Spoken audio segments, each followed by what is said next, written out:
starting with our first topic area, ABA in the education of students with autism. Why ABA in the education of students with autism? Right, Richard, you're a behavior analyst. What business do you have in the education of students with autism? So I'm going to take you through a number of quotes and explain them to you. So first of all, there are many anecdotes that appear to support numerous treatments. In fact, hundreds and hundreds of treatments.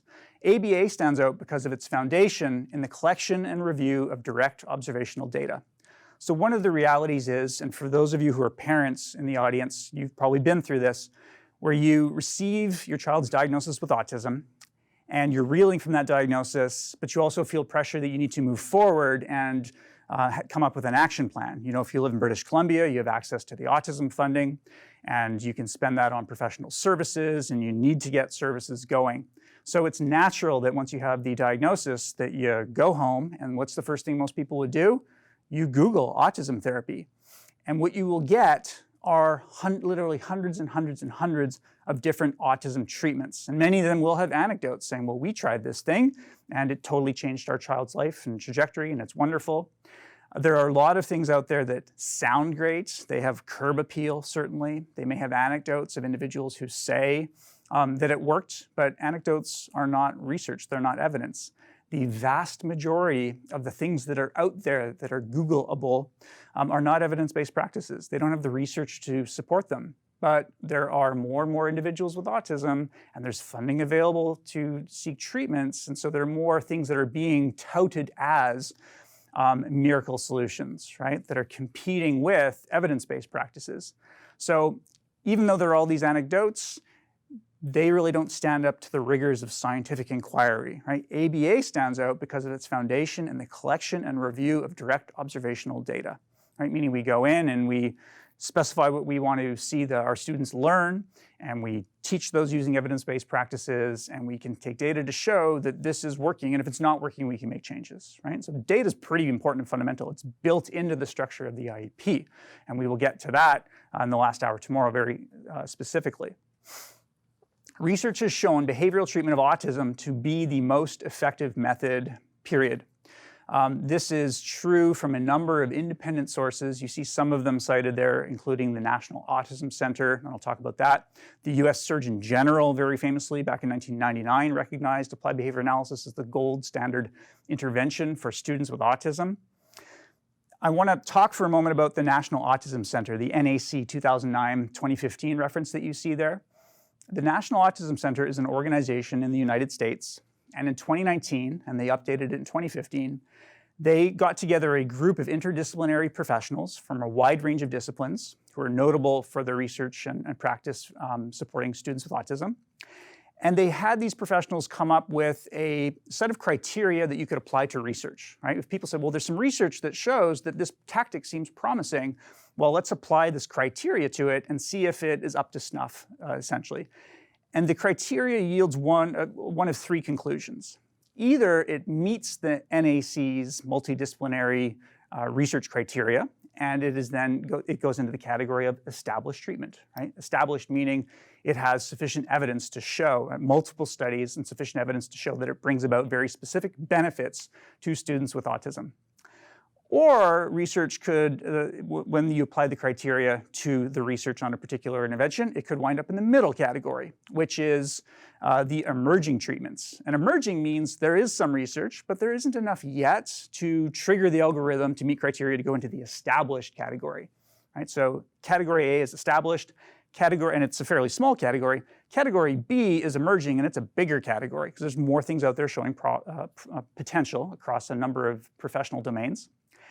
And then there is a third category, which is unestablished interventions, which means you apply the criteria of the NAC to the research supporting a tactic, and the conclusion is there isn't sufficient research to show that this is effective, or in some cases, actually, it shows that it's ineffective or potentially even harmful.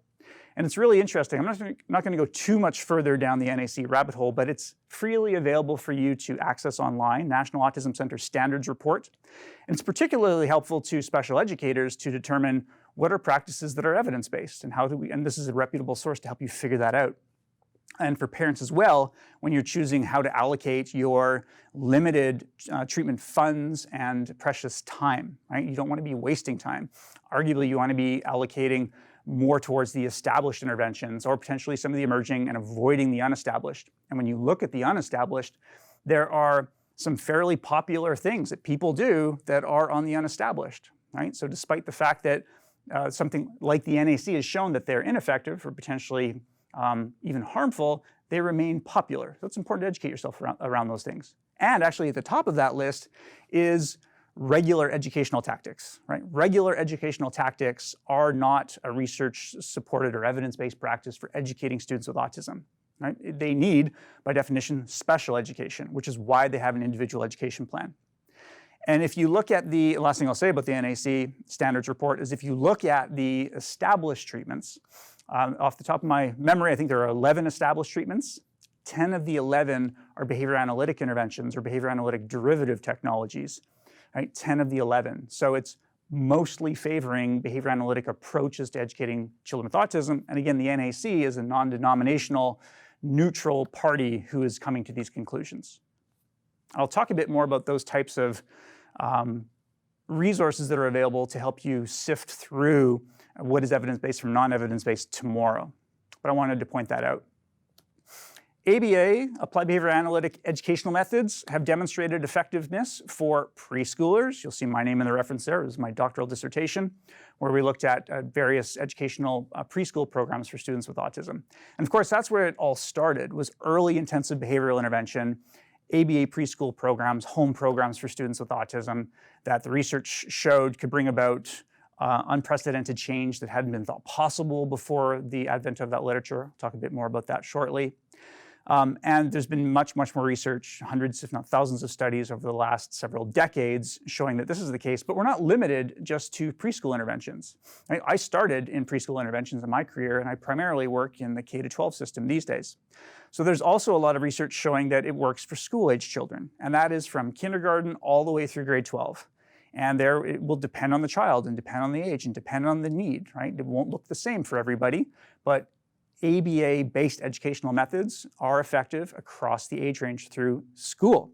And then not limited to school, it continues into adulthood. I'll tell some anecdotes as we move along, some stories, some illustrative examples of folks that I've worked with, some of my past clients who I've followed them from preschool through their school years and into adulthood.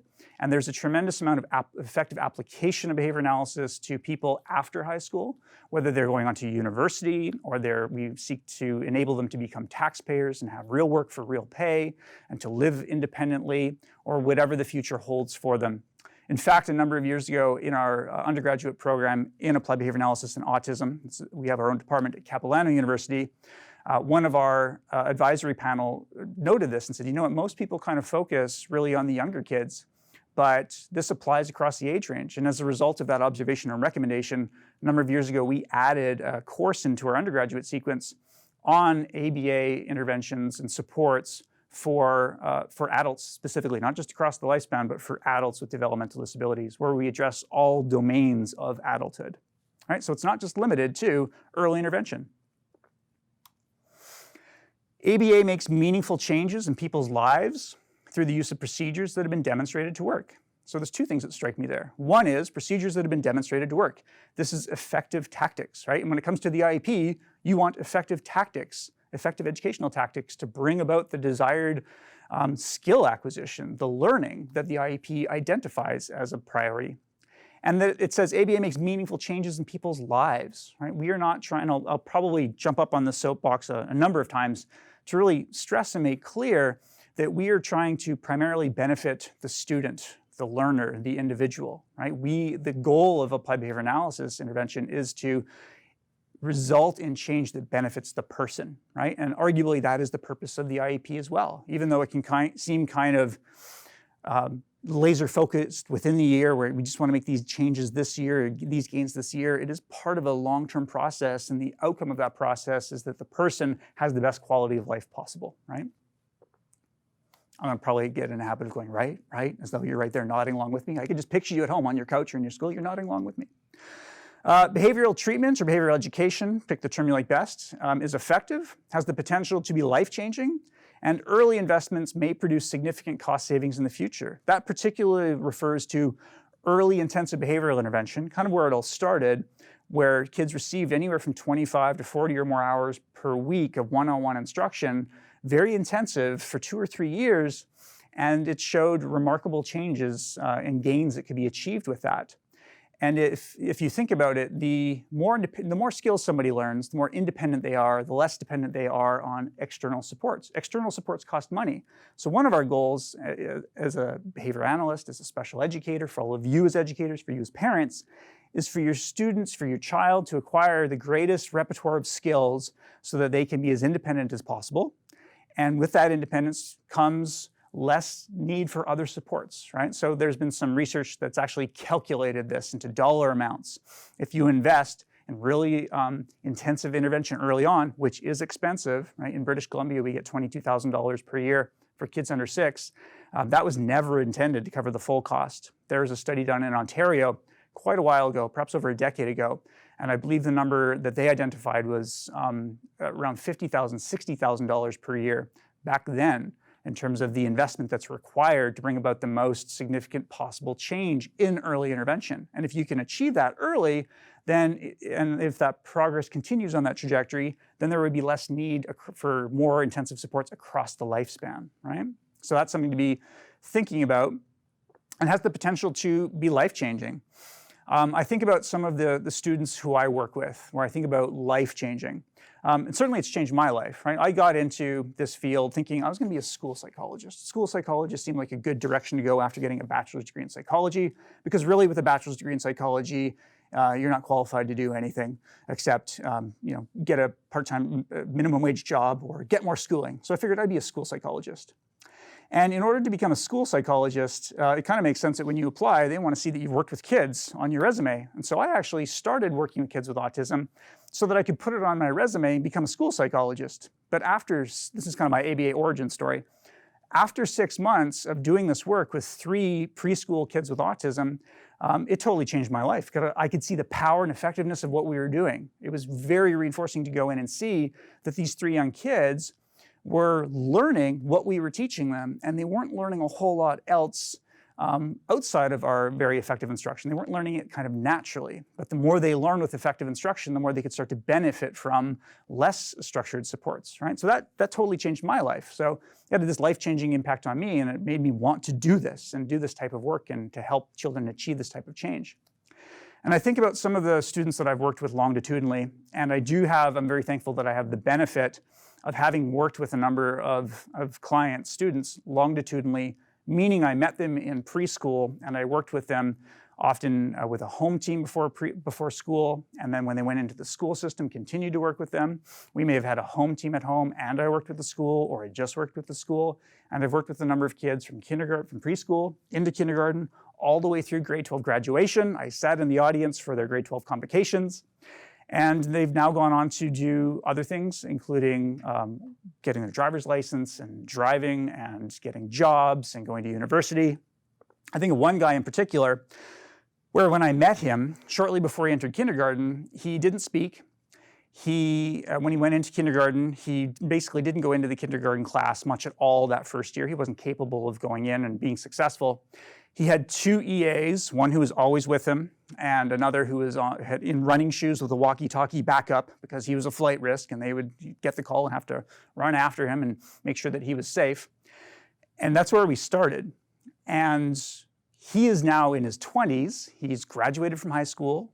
Over the years, he required less and less supports. And a huge amount of the kudos here goes to his home team and his family for enabling that over the years, and certainly his outstanding school teams that I was fortunate to be part of. And now he has his driver's license. He's out there driving around. He goes to university. He has a part-time job.